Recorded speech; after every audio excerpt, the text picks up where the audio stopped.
you love him.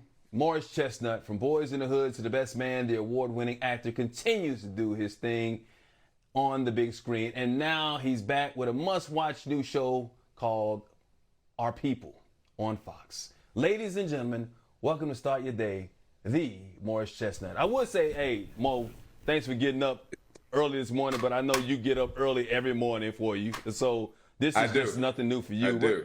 I'm wondering, because I'm not a morning guy, even though I do a morning show. What's the best part about getting up super early for you? For me, it's just being up. It's my quiet time. When I get up in the morning, I just have that time to myself. I don't have to, I'm not receiving emails or calls. I don't have to return calls or emails at that point. Sometimes I do if some emails are left over from the other day. But it's just my quiet time. I just get focused and centered to handle my business throughout the day. And part of your business is, we all know, I'm going to get this for some of the women, for some of my co-hosts out there. We know you got to get your workout on.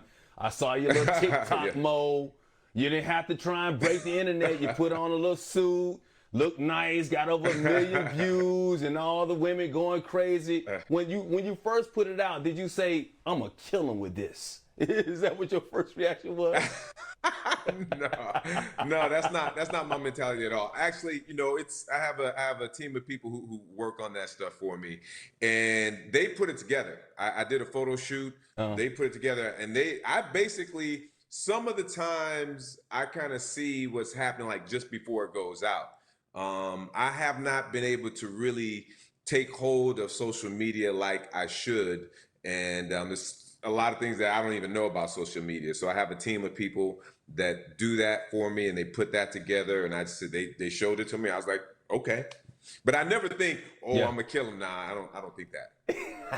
No, you don't have that kind of attitude. And I also know, man, that you love your wife, man. Even if the women love you, you love you some Pam, man, and Pam's been by your side for 25 years, married, beautiful children. Yes. I just celebrated my 1-year wedding anniversary to Cynthia this past weekend.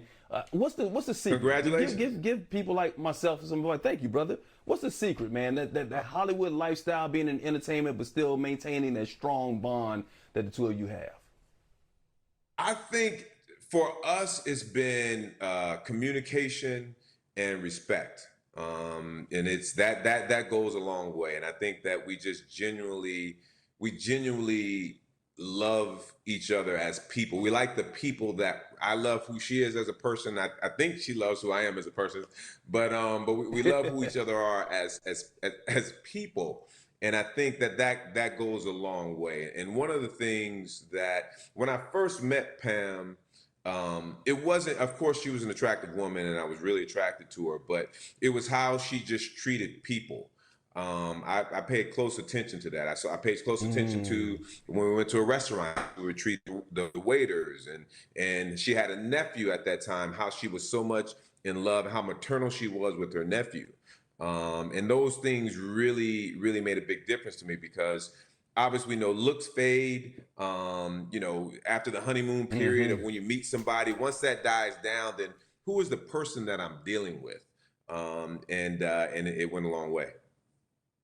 And that's really important to me as well, man. The first time I went on a date with Cynthia, I saw how she treated somebody at Roscoe's Chicken and Waffles. I was like, she's special. She's pretty good, man. So, hey, look, 25 years later, y'all still you know what? rocking, I gotta man. say, I give her a lot of credit. If that was your first day, Roscoe's and Chicken and Waffles, I appreciate that. I respect that. No, we went across the street to the sushi restaurant. We was passing by Roscoe's on the way to the sushi restaurant. But she's still with me. She'll go to Roscoe's with me right now. She's still. Hey, let's talk about your new show, man. I like this new show, Our Kind of People.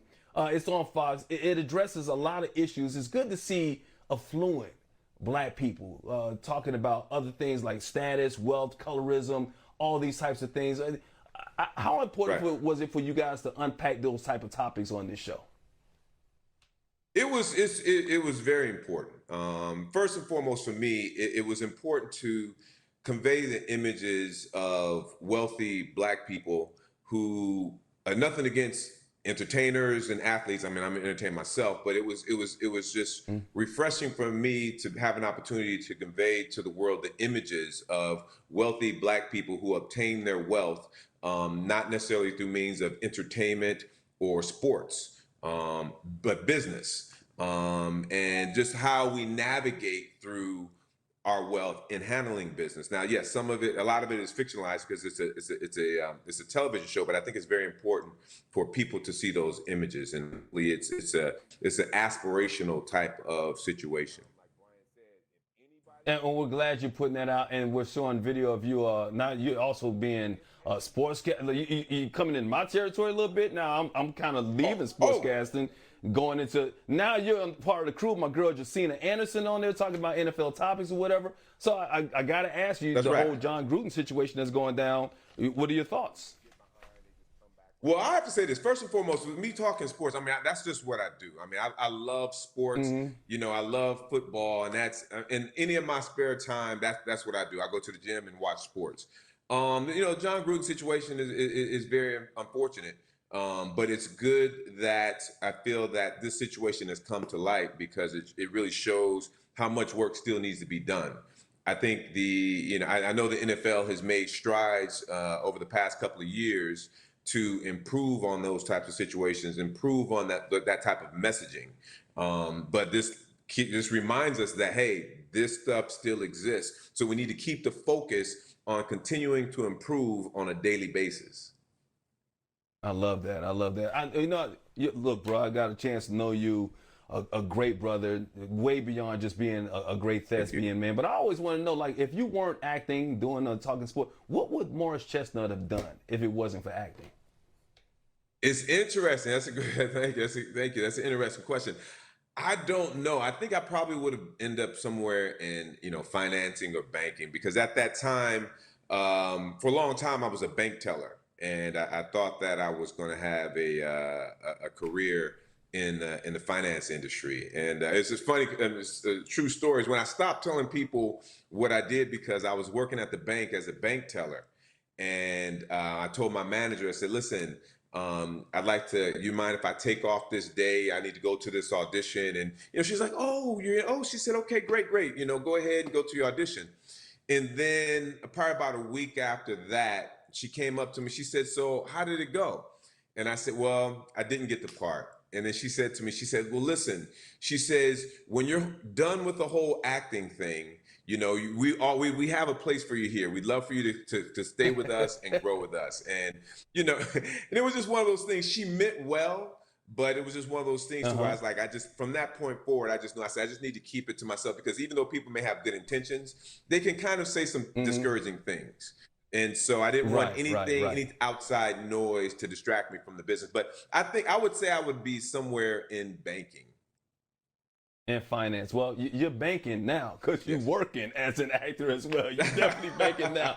Now you're going to have all kind of women going to Bank of America looking like, "Oh, he don't look like Morris Chestnut. He don't look like Morris Chestnut." They're going to be all disappointed with that bank.